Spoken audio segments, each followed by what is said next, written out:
This is Moments of Truth with Andrew Marks, co-founder of Success Hacker. Today I am joined by Raman Bindra, head of customer success at LeadSquared. Raman, tell us a bit more about your company and your role.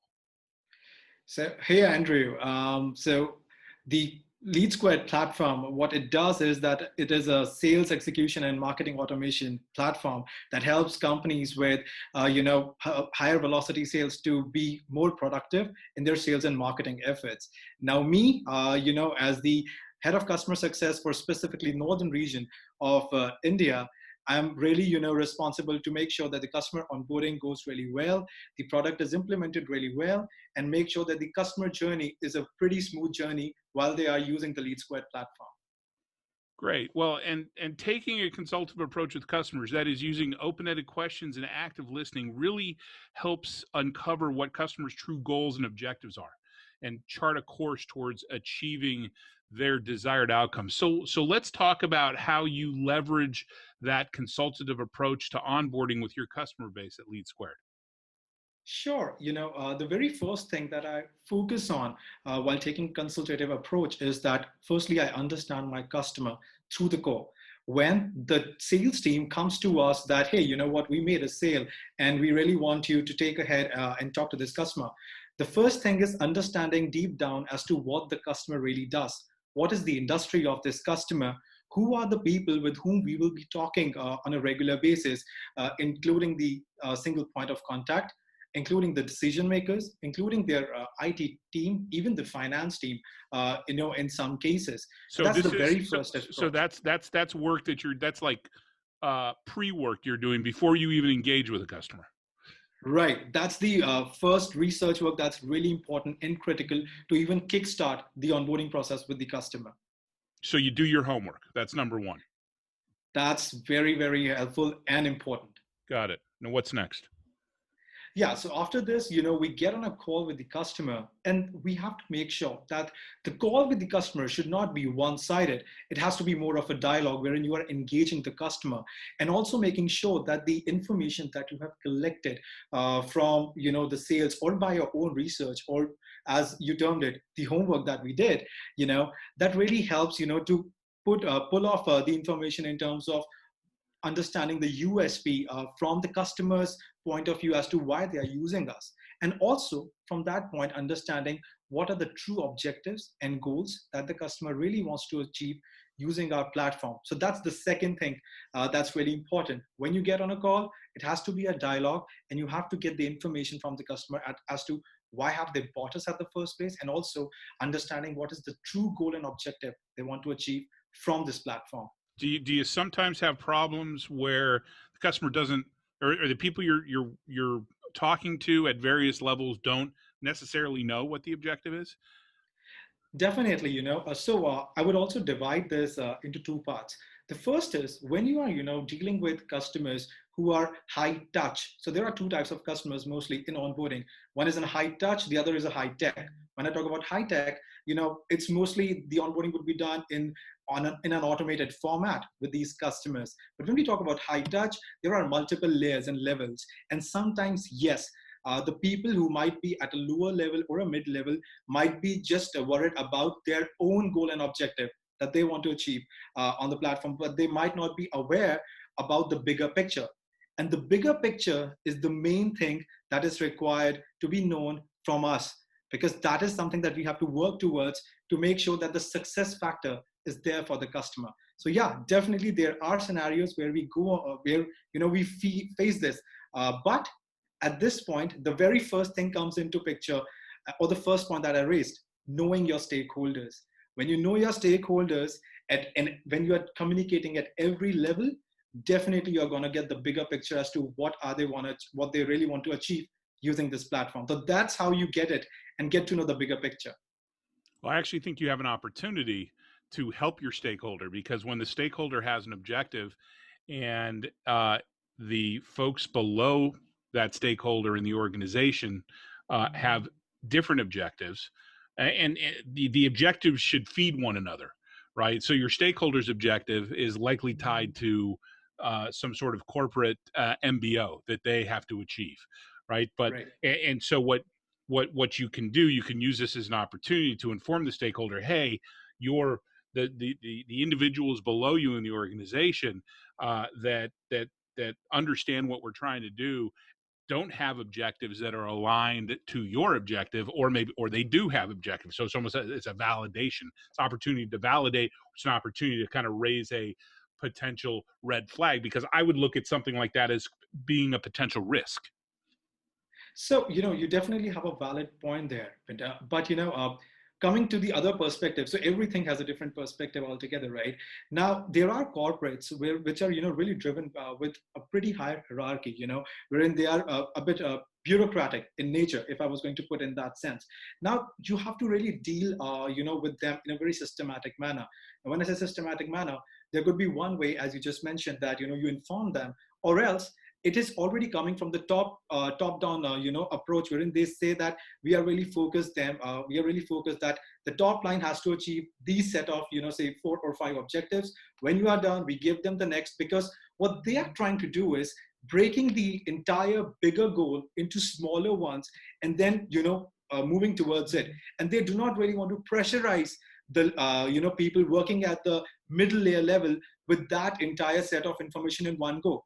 So they're taking those small bits and pieces information, breaking it up, and at the end of the year, trying to achieve that bigger picture. So that's the other perspective, that we can look at in this scenario. 100% agree with you. You have a major goal, and then you may have smaller goals that feed that major goal, right? And Yes, then below those, and then below each of those smaller goals, you may have even smaller goals that feed those middle-sized goals that feed the larger goal. But um, you want to make sure. So I 100% agree with that perspective. But you want to make sure that all those goals are aligned. Is yeah. what I'm suggesting, right? Is that all those that's goals. where that's where the consultative approach would come into picture, because while you're connecting the dots, and the third part of consultative approach is sharing that project plan with the decision makers, and also aligning them with status updates that what first aspect has been achieved, we are done with it, now we are moving to the next one. So these progressive updates towards achieving the bigger picture really helps in terms of aligning with what we have to achieve with the platform for the organization.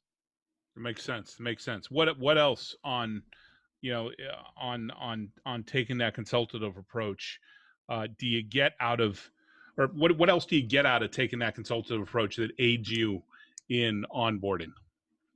The other thing that it really helps is to overcome this success gap.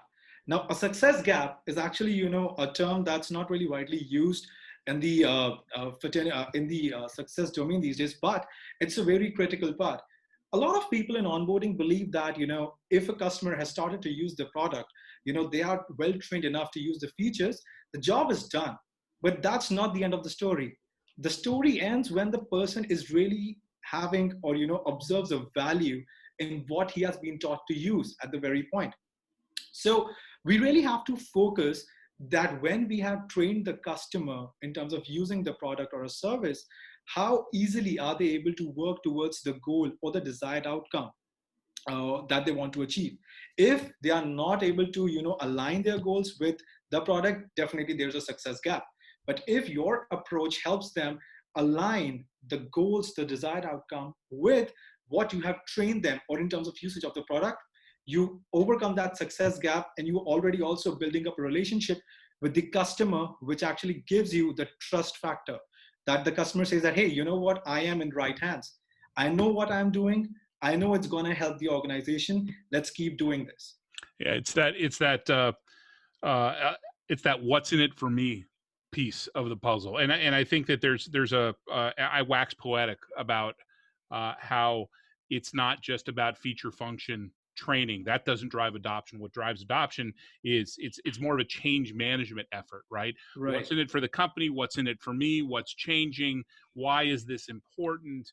And all the communications that go into that, which is something that needs to be done not by you as the vendor. It needs to be something that's done by that executive stakeholder at the top who brought you in. And Yes, so that's what the whole point. I could see how doing, taking this consultative approach, really understanding the the objectives and why this is so important to the organization will help you help them craft the appropriate messaging that they then need to be delivering to their troops. That's the whole point, because, and that also helps us say or stay corrected on the point that we are there to help the customer, and we are there to working for their own success, so that they can grow bigger, because if they grow, we grow. That's the whole point. Exactly. Exactly. But the key is that it's not just the vendor that has to do that. Just as we want to achieve in taking a consultative approach by creating a dialogue, by creating a back and forth. It requires both Yes, parties to drive adoption. Right? It requires both parties to demonstrate that value, right? And definitely. you know, and the best thing that you can do as an organization is arm them, provide them with a framework and a model that they can then use internally to drive that value. That's the whole point, and for that reason, we do share project plans. We share timely updates. So whenever a customer comes up, is assigned to our team, while understanding his business or the goals, as I mentioned earlier, that we do create a project plan with a specific timeline, and every 15-day or a week or in a month, we do have a status update on where we are, and also make sure that customer is aware as to what is going on the platform, and where do they stand as of today in terms of achieving their goals. Because as you just mentioned, coordinated effort is the key essential here as well, because if they do not coordinate and we raise it in the earlier times, it's or at a very early stage of building the relationship, then it might be that either they change the spot or they become more interested, because at the end of the day they have put some money into the product, and if they don't get value, they're going to go. It's going to be a True. Yep. red sign that they might churn later on.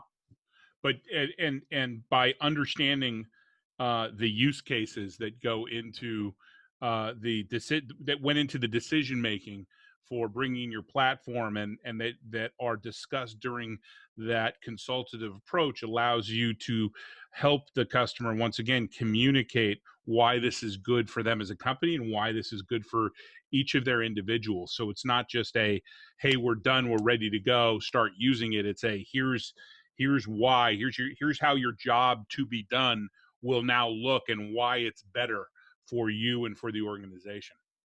Right. And also, if I was going to add on to this point, one thing that is really important here is that the customer should trust what you're saying.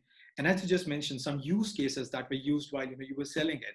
The other thing that we also focus in our consultative approach is that while you understand the business of the customer, while you understand the industry, you also have to be aware of what is it that's going on in the industry at present. Because say, for example, we are living in a very uncertain age. We really do not know which industry is going to prosper in this COVID situation. And say, for example, not even example, as a fact, the travel and the hospitality industry has been really hit badly by this. And the customers in this specific industry are pretty high in terms of yielding results, in terms of giving money as well. Now, if we would have been prepared earlier, or we could have forecasted that this industry would have been would face a bit of a downturn, we would have accordingly got in touch with the customers and tell them proactively that what, with this particular thing going up, there might be a hit. Let's try and overcome this by doing certain things. It's not about usage as well. It's also about the care that you show for the customer at the end of the day, wherein he also understands this, that it's not all about money. These people also care about us, care about our business, and that's the true essence of success as well. It's not always monetary. You also have to show your care, that and it matters to you as well if there would be a down hit in their business. Well, yeah, it goes well beyond the onboarding piece, right? What you learn during that onboarding, what you learn in that consultative approach, you carry on with you as the relationship continues Definitely. to grow. So, yeah, makes sense. Makes sense. Great. That's incredibly insightful. I'm a huge fan of consultative approach. Especially getting that going right from the outset in the onboarding. Thanks again for spending some time with me today. Thank you, Andrew. It was great talking to you today.